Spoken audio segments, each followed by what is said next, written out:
এই করোয়াই জাতির রহস্যময় জীবন। এরা 100 ফুট উচ্চতায় গাছের উপর রোমাঞ্চকর বাড়ি তৈরি করে। এদের অদ্ভুত শিকার কৌশল, অজানা অস্ত্র আর এক অপরিচালিত মানুষের মাংস খাওয়ার প্রথা ক্যানিবালিজম, যা আপনাকে অবাক করবে। কিভাবে এরা টিকে আছে এই বন্য পরিবেশে 800 বছর শত্রুদের পরাস্ত করে। এদের ধর্মীয় বিশ্বাস, রীতিনীতি, সমাজ ব্যবস্থা সবকিছুই আধুনিক সমাজ থেকে অনেক দূরে। এদের জঙ্গলি সমাজে লুকিয়ে আছে কি এমন ভয়ঙ্কর আচার অনুষ্ঠান যা এদের জীবনকে অন্যদের থেকে সম্পূর্ণ আলাদা করে। প্রিয় ভিউয়ার্স, আজকের ভিডিওতে জানব এক অদ্ভুত জাতি করোয়াইদের প্রতিদিনের জীবনের গল্প, যেখানে বিশ্বাস, সাহস আর রহস্য মিশে গেছে এক অনন্য দুনিয়ায়। এই জনগোষ্ঠী সম্পর্কে এমন সব গোপন তথ্য রয়েছে যা শুনলে আপনার গা শিউরে উঠবে। ভিডিওটি শুরু করার আগে অনুরোধ করব, এখনও চ্যানেলটি সাবস্ক্রাইব না করে থাকলে এখনই সাবস্ক্রাইব করুন। তো চলুন শুরু করা যাক।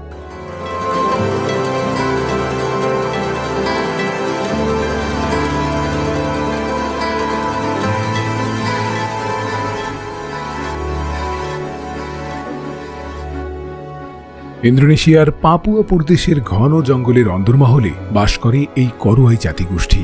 আধুনিক সভ্যতার বাইরে এই গোষ্ঠী এদের প্রাচীন জীবনধারা আজও ধরে রেখেছেন। এদের জীবনযাপন, গাছের উপর তৈরি উঁচু বাড়ি, শিকার আর মানুষের মাংস খাওয়া, অদ্ভুত বিশ্বাস ও রীতিনীতি বিশ্বজুড়ে গবেষকদের এখনো মুগ্ধ করে।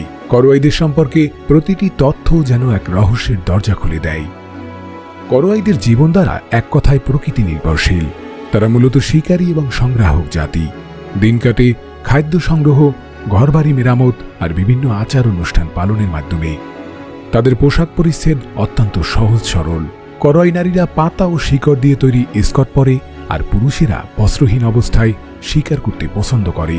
তারা জঙ্গলের বৃক্ষ এবং লতাপাতার সাহায্যে পোশাক তৈরি করে, যা তাদের জীবনযাত্রার সরলতাকে তুলে ধরে। তারা নিজেদের শরীর রং করেন বিশেষ প্রাকৃতিক রং দিয়ে, যা পোকামাকড় তাড়ানোর পাশাপাশি সাংস্কৃতিক পরিচয় প্রকাশ করে। তাদের প্রতিটি গয়না, যেমন চুলের বন্ধনী, নেকলেস, সবই তৈরি হয় পশুর দাঁত, পালক আর বনের প্রাকৃতিক উপকরণ দিয়ে। এগুলো তাদের আধ্যাত্মিক বিশ্বাস এবং সামাজিক মর্যাদার প্রতীক।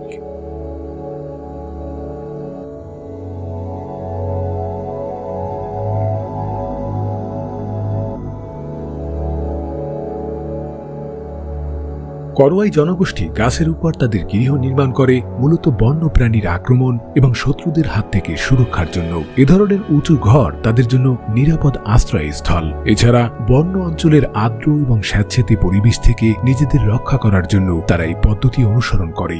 গৃহ নির্মাণের পদ্ধতি অত্যন্ত কৌশলপূর্ণ। প্রথমে তারা একটি শক্ত এবং লম্বা গাছ নির্বাচন করে। এরপর গাছের উপর সমতল প্ল্যাটফর্ম তৈরি করার জন্য বাঁশ, কাঠ, শিকড় ব্যবহার করে। গৃহের ছাদ তৈরিতে পাম পাতার মতো প্রাকৃতিক উপকরণ ব্যবহার করা হয়, যা বৃষ্টির পানি প্রতিরোধ করতে পারে। গৃহ সাধারণত 50 থেকে 100 ফুট উঁচুতে নির্মিত হয়, যাতে শত্রুদের নজর থেকে দূরে থাকা যায়। গৃহে ওঠানামার জন্য তারা শক্ত বাঁশ বা কাঠ দিয়ে সিঁড়ি তৈরি করে। এই সিঁড়িগুলো সরু এবং শক্তিশালী, যা সহজেই গাছের সঙ্গে আটকে রাখা যায়।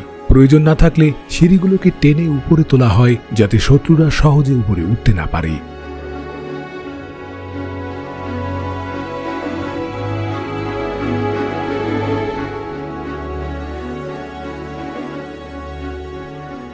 করোয়াই জনগোষ্ঠীর খাদ্যাভ্যাসে লাবড়া পোকা একটা গুরুত্বপূর্ণ স্থান দখল করে। এই পোকা প্রোটিনের অন্যতম প্রধান উৎস।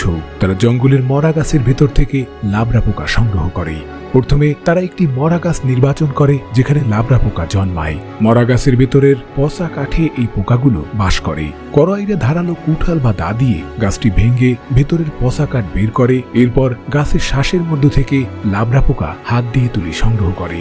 লাবড়া পোকা সাধারণত জীবিত অবস্থায় খাওয়া হয়, যা তাদের কাছে খুব সুস্বাদু এবং শক্তিদায়ক। অনেক সময় এটি পুড়ে বা সেদ্ধ করেও খাওয়া হয়।